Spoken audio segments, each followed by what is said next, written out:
A entrevista de hoje apresenta um pouco sobre a riqueza da fauna do Brasil e fala sobre as aves da Mata Atlântica. E a reportagem da semana aborda a questão da proibição do amianto, material cancerígeno que ainda é produzido no país. Assista agora a Sessão no Ponto.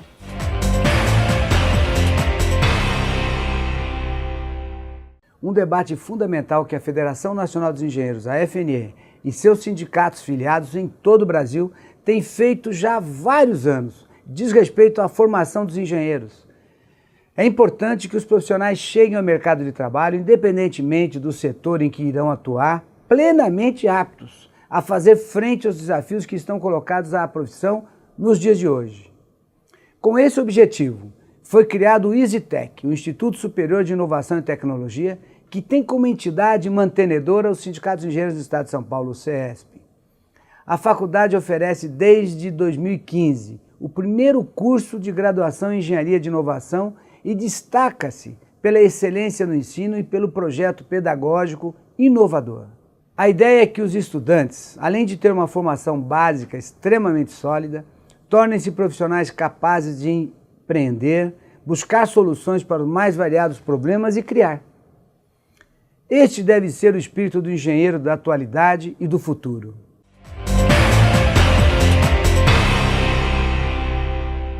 Começa agora a entrevista do Jornal do Engenheiro na TV, continuando com a série dos palestrantes que estiveram presentes no Encontro Ambiental de São Paulo nos dias 27 e 28 de abril. Foi este evento organizado, como sempre, pelo Sindicato dos Engenheiros no Estado de São Paulo e aconteceu a sua 8ª edição e tem o apoio da Federação Nacional dos Engenheiros. O objetivo? Debater engenharia e sustentabilidade. E o temário das palestras foi bastante rico, bastante diversificado e nós pudemos aprender muito com aqueles que vieram palestrar aqui conosco. E você que não teve oportunidade de ter contato com esse conteúdo presencialmente, nós estamos com essa série trazendo os palestrantes para poder também bater um papo com eles a respeito das suas temáticas. Eu converso nesta edição com Lídia Maria Ruvi Carelli Barreto, que é bióloga e professora da Universidade de Taubaté, a Unital. Tudo bem? Tudo bem, Fábio.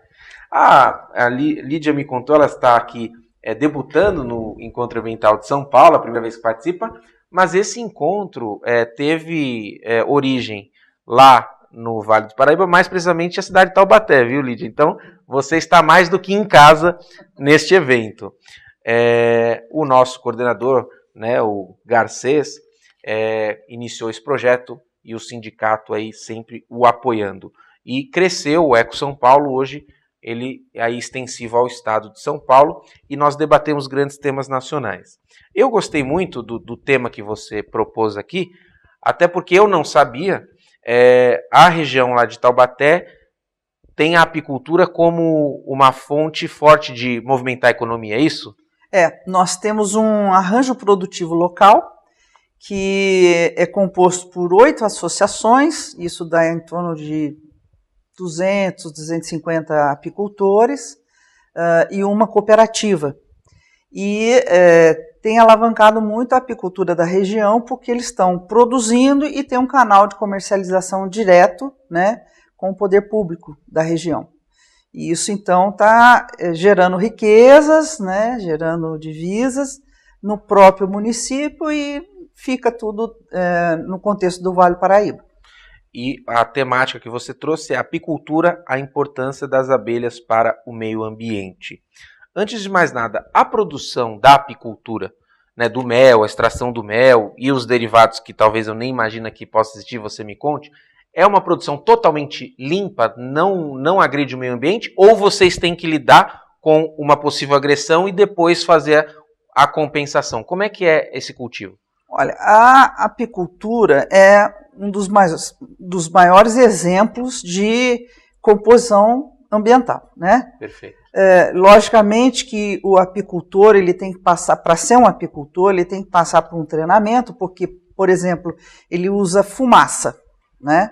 Ele não pode descarregar o material, né, ainda em chamas ou, né, aquecido na natureza. Ele tem que, tudo que ele leva para o campo, onde ele vai trabalhar com as suas abelhas, ele tem que levar de volta para não agredir o ambiente. Então, nos primeiros passos da apicultura, a gente foca muito isso.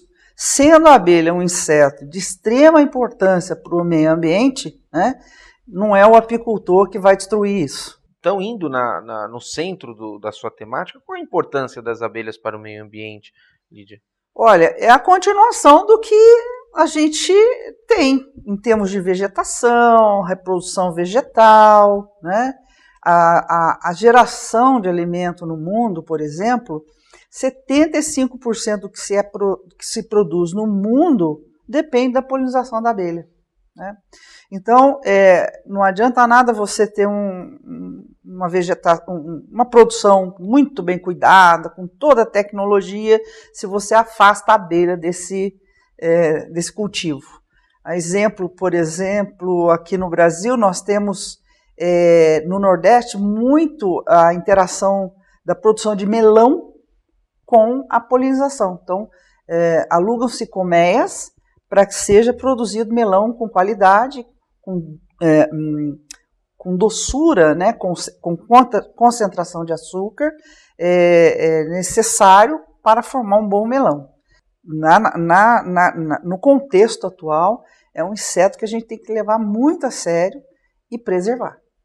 Quando essas plantações aí recebem esse tratamento com as abelhas, é também um apicultor que vai lá e faz essa interação daquela plantação com essas abelhas que estão sendo artificialmente colocadas ali para interagir? Sim, é também o apicultor que conduz isso? É uma vertente profissional do apicultor. Então, por exemplo, o citricultor trabalha, né, com o seu pomar, né, de laranjas e tal, e na época certa, quando a árvore, a laranjeira, está no ponto de botão, né, a flor está em ponto de botão, aí sim entra o produtor durante um mês, aí não tem trato cultural, não tem aplicação de veneno, existe uma harmonia entre essa relação, faz uma polinização, por exemplo, o ganho da laranjeira pode chegar a 60% bem polinizada.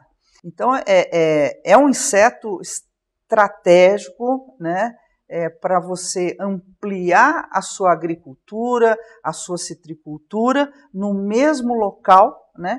Você simplesmente faz um upgrade, né, daquele ambiente que você lidou só com a presença maciça da abelha.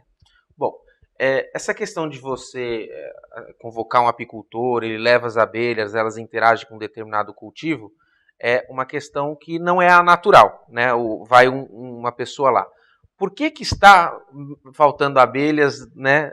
O que ameaça as abelhas fazem com que é preciso fazer esse trabalho artificialmente? Não são todas as abelhas que a gente pode ainda fazer, mas existe um processo muito grande nesse sentido. O que tem acontecido? O número 1, o campeão, né, em mortes, né, de provocar a diminuição da abelha no mundo são os inseticidas, infelizmente.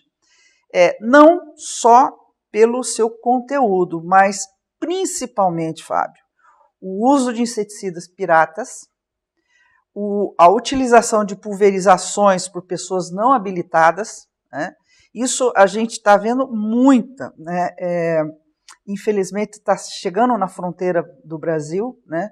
No sul do Brasil, muitos produtos falsificados. Isso preocupa porque não se sabe o que está aplicando na lavoura. E o resultado tem sido muito claro, né? Aqui no estado de São Paulo, a gente está vendo uma perda muito grande na produção de cana, né? Então, nós tivemos recentemente um caso de apicultor na região de Araras, que perdeu 200 colmeias. Por quê? Porque aplicou-se o defensivo de forma errônea. Eu acho que falta fiscalização, porque o resultado sempre sobra para a abelha, né? Essa perda irreparável. E o uso abusivo dos agrotóxicos infelizmente, não é só para as abelhas, né? Também tem outros derivados de problemas, né? Para a saúde das pessoas, para a mata ao redor das Exatamente. Os próprios animais, né? Por exemplo, uma aplicação de inseticida, a gente jamais imagina que vai afetar os peixes, né? Mas bastou ter uma chuva, essa água corre para o rio, e aí o que acontece? Inibe, por exemplo, o aparelho reprodutor dos peixes. Então, ocorre uma queda na reprodução dos peixes. Então, diminui e entra em extinção. Então, a gente vê todo um resultado de anos de uso incorreto de defensivos agrícolas, né? E causando já dano à população. Aquele que come também, que está distante, que está dentro de um grande centro, mas está distante da agricultura, também é afetado, porque esses produtos são carreados, fixam, né, vão para os alimentos, e a gente já sabe, né, a gente faz as análises e a gente vê o quanto enxofre, chumbo estão presentes em amostras, né? Nesta edição estamos conversando sobre um assunto super curioso, que é a importância das abelhas para o meio ambiente. Estendemos um pouco, estamos falando dos defensivos agrícolas, uns chamam de agrotóxico, enfim, é um debate a respeito de quanto se pode usar, o quanto se usa, como se usar, mas nós vamos no próximo bloco voltar para a questão das abelhas, e eu já deixo uma questão no ar aqui. Eu acho que eu queria saber se as abelhas, além do mel, além dessa polinização, elas também têm outro tipo de atividade que você pode extrair, né, desses insetos. E também dizer que acredito que a extração do mel não é para amadores, né? Eu lembro que na casa do meu avô, há muitos anos atrás, surgiram umas abelhinhas lá, aí ele falou, vou me dar bem, vou colocar uma caixinha aqui, e aí elas vão trabalhar para mim. E não é isso que acontece, acho que tem toda uma técnica, tem todo um profissionalismo que a gente gostaria de entender, até porque isso deve ter um peso forte na economia de Taubaté. Eu queria também entender mais ou menos qual que é o peso disso para a região, como é que é a relação do Brasil, se exporta mel, se não exporta, a gente vai saber daqui a pouquinho. Tudo bem, professora? Olha, você não pode sair daí, porque esse tema de abelhas só está começando. Esse foi mais um presente do Encontro Ambiental de São Paulo, um encontro extremamente sério quando se trata dessa temática, porque abordou diversos assuntos. Se você não pôde estar presente, acompanhe os assuntos aqui nesta série especial do JI. Se esteve presente, reveja os assuntos e indique para os amigos. A gente volta daqui a pouquinho, não saia daí.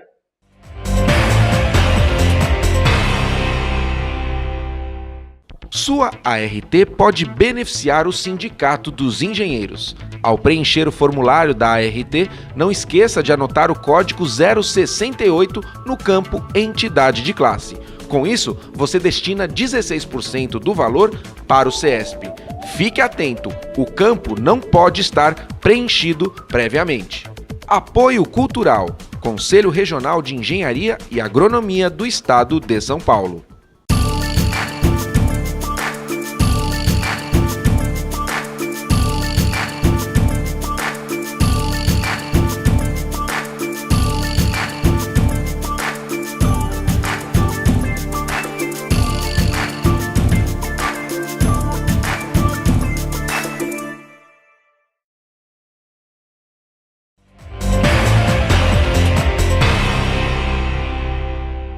Estamos de volta ao Jornal do Engenheiro na TV, conversando sobre apicultura. Eu recebo Lídia Maria Ruvi-Carelli Barreto, que é professora da Universidade de Taubaté, a famosa Unital.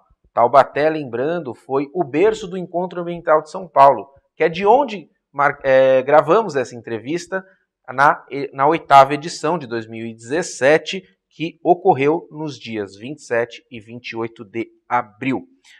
Professora, muitas questões, né? Um enxame de questões no bloco anterior. Eu começo perguntando, além do mel, além da polinização que a abelha faz, existem outras extrações que a gente pode ter desse cultivo?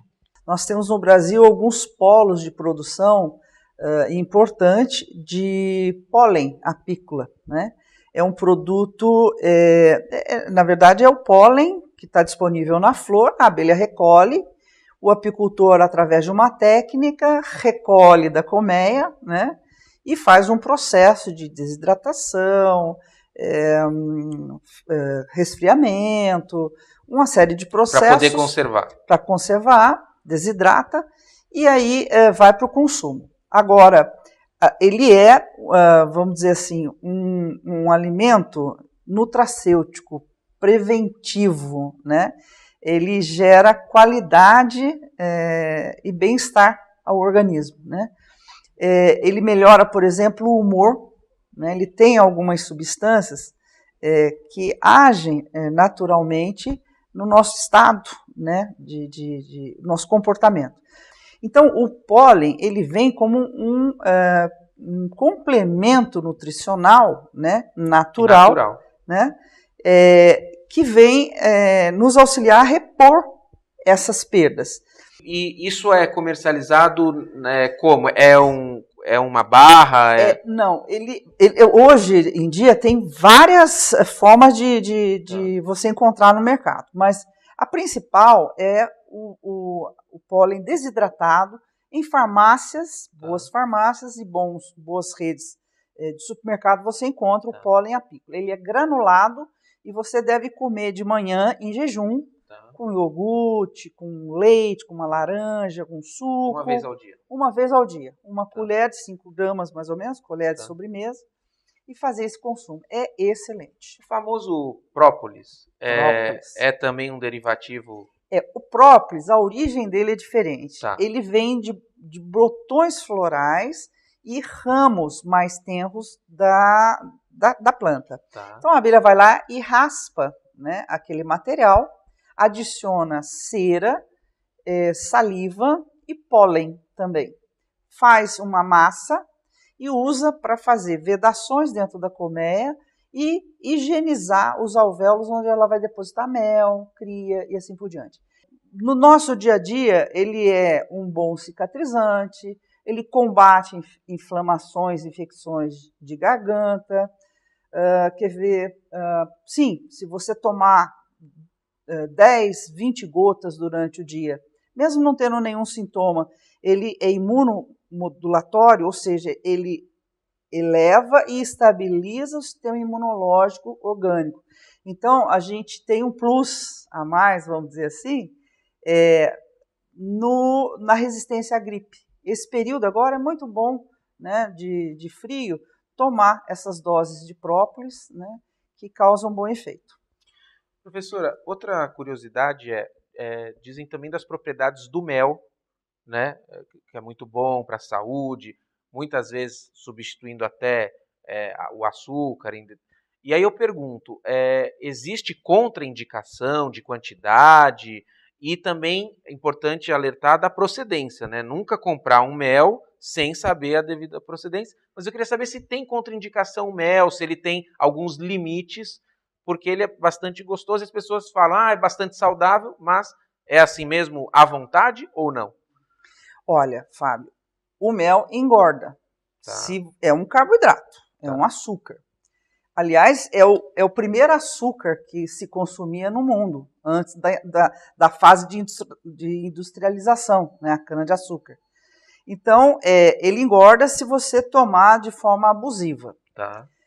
Uma pessoa que, por exemplo, frequenta uma academia, vai fazer um suco, né, uma vitamina, deve adoçar com mel. É um açúcar natural, sem química e sem processo algum, né? Mas só que tem que ser muito bem dosado e não uso abusivo. Por exemplo, uma pessoa diabética, uma coisa que me perguntam muito, uma pessoa diabética com a glicose muito bem controlada, é interessante que a pessoa possa tomar uma colherinha de mel dissolvida a água de noite. Porque o diabético, ele perde, por incrível que pareça, mesmo deitado, ele gasta energia. E às vezes ele entra em hipoglicemia dormindo, né? Outra função do mel, né, como curativo, a gente pode dizer assim, aquelas feridas originárias da varize, que são feridas varicosas, que abrem buracos mesmo enormes, né, na pele dos idosos, né? Ao invés de você utilizar a pomada convencional, você pode fazer higienização, pode fazer até com tintura de própolis diluída em água, lavar e começar a fazer o curativo com o mel. E ele é cicatrizante. E também dentro do mel existe o peróxido de hidrogênio, que é a água oxigenada, que faz parte da composição do mel. E também ele tem essa função germicida e bactericida. Então ele vai combater e vai promover a regeneração do tecido local. Última curiosidade a respeito da apicultura. Toda abelha, toda espécie de abelha, ela produz mel passível de se extrair? Uma grande maioria das abelhas, as abelhas sociais, né, vamos dizer assim, as abelhas solitárias, por exemplo, a mamangava ela não produz. Ela só produz para gerar a cria, né, a cria dela. Por exemplo, a arapuá, que é uma abelha que o pessoal fala, é aquela que encosta no cabelo e gruda. Sim, aquela produz mel, mas não pode comer aquele mel puro, direto. Por quê? Porque o ninho é feito com porções de fezes de animais. Esse mel só pode ser consumido pasteurizado. Né? Tem outras que só polinizam, que tem a função de polinização, mas a grande maioria jataí, mel de jataí, a função nutricional do mel de jataí é muito maior, a composição nutricional é muito maior do que a composição do mel de apis, que é esse que a gente come direto, né? E o tamanho, o peso da produção de mel no Brasil para a nossa economia? A gente tem produzido uma quantidade grande, 80, 90, 100 mil toneladas de mel, né, em exportação, né? Então, o Brasil ele já chegou até segundo lugar, né, na produção. E nós acreditamos que o Brasil pode ser o primeiro, por extensão vegetal, tem um potencial enorme. Só que ainda a apicultura ela precisa se profissionalizar, né?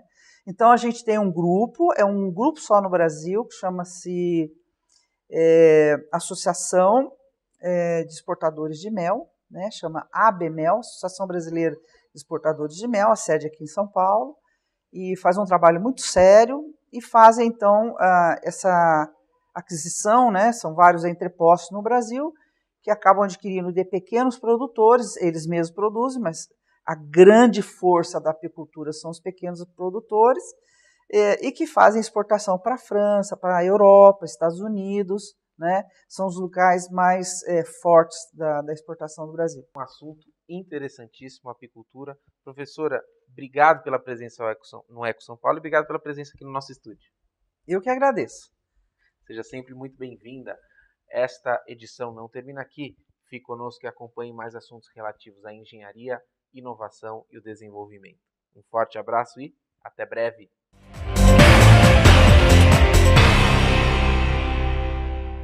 Fortemente condenado pela Organização Mundial de Saúde, o uso de amianto já foi proibido em mais de 60 países, a maioria deles desenvolvidos, mas ainda é prática corrente em emergentes. O Brasil é um deles. Nós temos uma mina em funcionamento e essa mina é uma mina que tem uma alta produção. No momento o Brasil é o terceiro maior produtor de amianto e atualmente boa parte desse amianto produzido é destinado à exportação.